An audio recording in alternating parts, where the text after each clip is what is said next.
Hi there, this is Eshu. There's no Dharma talk from the Zendo this week. UVic facilities management was in cleaning the carpets on Sunday, so our usual sit was cancelled. I didn't want to leave you hungry though, so I thought I'd offer this reflection instead. And to be very clear, this is not a Dharma talk. I'll just be reading some of my own thoughts that seemed important enough to me to take the time to write down. It's not doctrine, and it's certainly not the law, so you're free to take what works for you and just leave the rest. This reflection is part of the same thread that I've been tugging at in my recent posts about Zen and money and the quiet decline of practice centers. But it runs even deeper into how Zen itself was quietly reshaped when it came west. I sometimes call this process de-animation. By that I mean taking a living, relational, spirit-filled world, one that's alive with ancestors and local gods and hungry ghosts and protective spirits of temples and mountain paths, and slowly flattening it into something abstract, philosophical, or purely psychological. So how did that happen? Well, some of it happened unintentionally. Many of the people who brought Zen to North America in the 60s and 70s were trained as doctors and psychologists and academics. They were brilliant and sincere and committed, but they also carried worldviews that were shaped by Protestant Christianity and English-speaking colonial cultures that are by their nature suspicious of ritual and dismissive of spirits, deeply invested in the idea that real truth is only found in the mind, or at best, the mind calming the body. So it was almost inevitable that Zen would be interpreted through those lenses. But some of it, I think, was also quite deliberate. These early Western Zen adopters were trying to introduce something radically foreign into societies that were, and still largely are, dominated by Christian and post-Enlightenment assumptions. So talking about local kami, wrathful dharmapalas, or feeding hungry ghosts was not exactly a recipe for social legitimacy. It might get you written off as naive, superstitious, or even worse. So Buddhism, and Zen specifically, was carefully framed as a philosophy, or a psychology, or a way to manage stress or cultivate clarity. It was made respectable, a kind of elegant minimalism for the mind.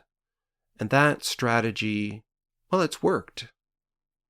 Zen has found its place in universities and hospitals, in therapy circles, and even in the dinner parties of the social elite. But what was lost? But this strategy also quietly aligned itself with the work of colonialism. It stripped practice from its roots in place, ancestors and spirits, and especially reciprocity. Land became resources, or at best, scenery, not presence. Ancestors became about biological ancestry, DNA, institutional systems, and sometimes even nationalism, rather than being about the kin we feed and who help us to carry our burdens. The Dharma Hall became an aesthetic exercise, spare walls and cushions and brush paintings, rather than a living crossroads of beings both seen and unseen. And what's fascinating is that even in their drive to make Zen acceptable to Western psychology and rationalism, many teachers still kept the traditional rituals, the chanting of dharanis to invoke protective beings and bodhisattvas and to prevent disasters, the ceremonies to feed hungry ghosts, the offerings of incense and food. But then they bent over backwards to explain them in purely psychological terms, or as literary devices, or at best as poetic metaphors for working with the subconscious human mind. And it was a clever solution. But it also meant that the world stayed flat. The ancestors weren't truly ancestors. The hungry ghosts weren't truly beings that could impact our lives. The land didn't speak back. All of it was safely contained within our own minds. Even the recitation of lineage, listing out the Dharma ancestors from Shakyamuni and the 7 ancient Buddhas all the way down to our own teachers, it was meant to be an act of profound relational acknowledgement. It said, I stand here because of these countless lives and vows. I am part of this great family. But here, too, something quietly shifted. In many Western contexts, lineage began to function less as a living network of Dharma kin and more like academic credentials, a way of proving you had the right papers. A person's lineage became their resume, not a declaration of their living kinship and interdependent relationships. Now, I don't write any of this to sneer at the past. I also want to be clear that I'm not just pointing fingers at some anonymous early Western Zen teachers here. I'm very much part of this story. When I first stepped into Zen, I don't know that I could have accepted a fully animist, relational Zen practice. And for years, if you've been listening to this podcast, you know I absolutely taught and explained the chants, the beings, the realms, all through that same metaphorical, psychological lens. It's taken decades for me to truly grasp that the throngs of beings who attended the Buddha's teachings on Vulture Peak, or the quaking of the earth when he gave voice to the Dharma, are not just quaint literary devices or metaphors. They belong to aspects of reality that most of us simply haven't learned to perceive, in spite of having the innate capacity to do so. If those early teachers hadn't found ways to make Zen acceptable in this context, I probably wouldn't have encountered it myself.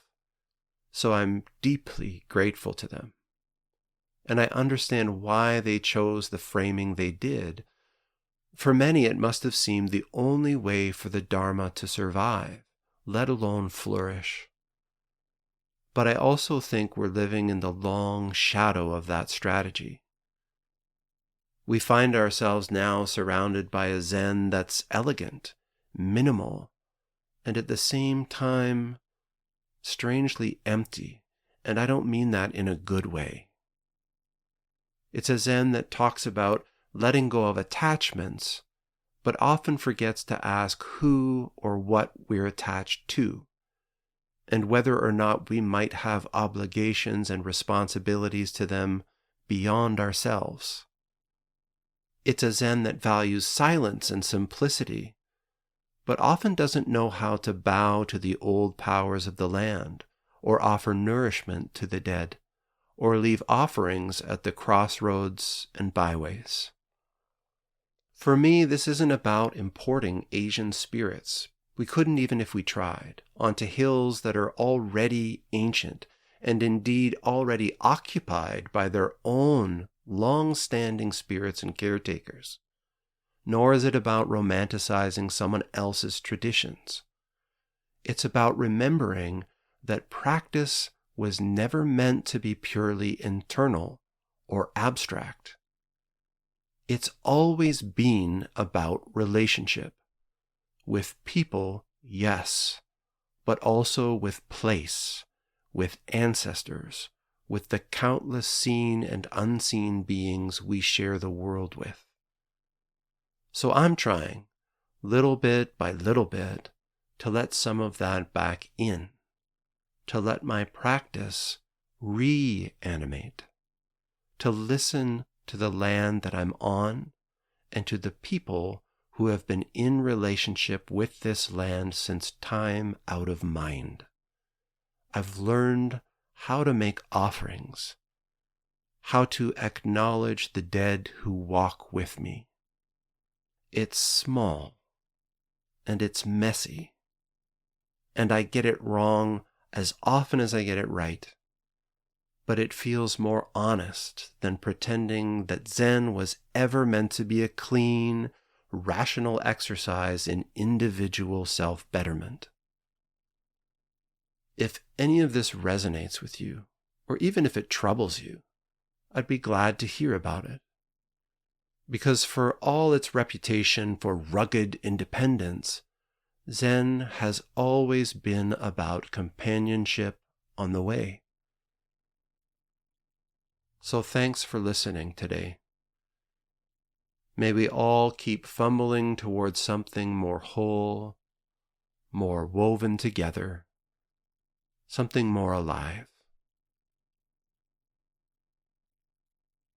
Thanks for listening to Living Zen.